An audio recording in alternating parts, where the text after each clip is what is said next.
Today I want to talk about Palestinian martyr Yassan al-Khafarna. Yassan was a 10-year-old with cerebral palsy.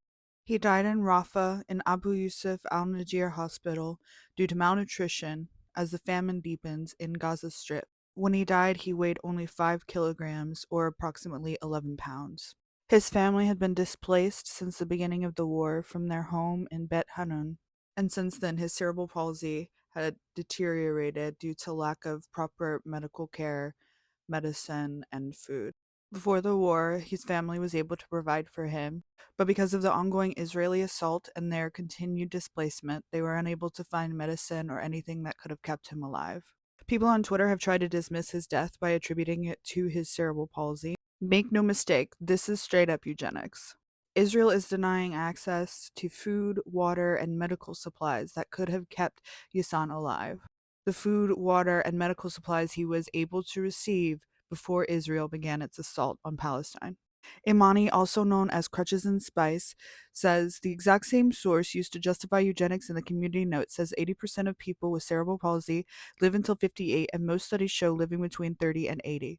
We have the same disability, and even with difficulty eating, he'd live a much longer life if he wasn't starved to death on purpose. Furthermore, the community note seems to actively diagnose the kid with severe cerebral palsy, which cannot be determined by a photo of him.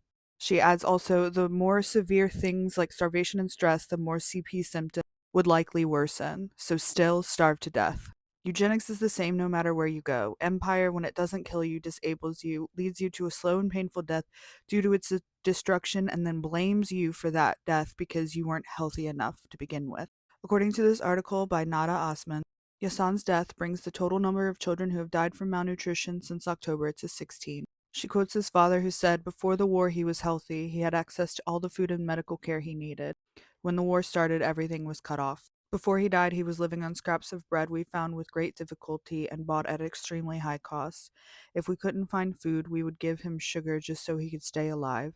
The main reason he has reached a point where he looks like bones is lack of nutrition."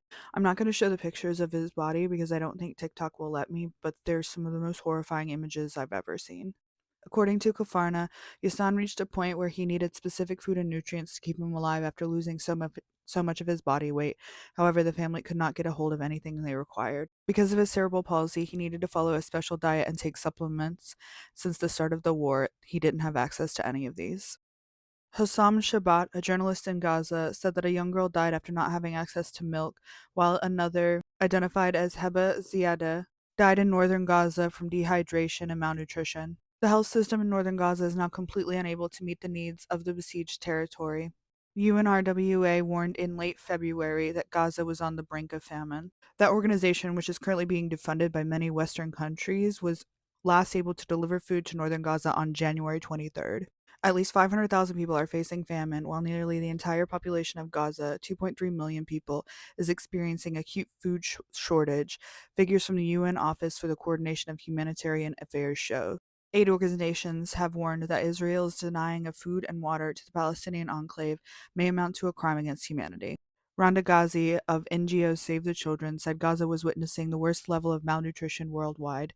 Pregnant women are not receiving the nutrition and health care they need, making them more susceptible to disease and increasing risks of death during childbirth. Israeli settlers continue to block aid trucks from entering Gaza, and the Israeli military continues to assault and kill starving civilians when they seek aid, whether from airdrops or food trucks. Children have been bombed in the ocean, swimming out to receive airdropped aid, and the flour bag massacre earlier this week resulted in over 100 martyrs and over 700 wounded.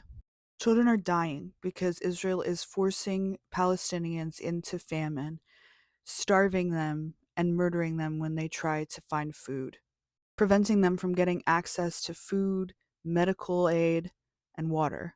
Children are dying. Rest in power, Yassan, and free Palestine.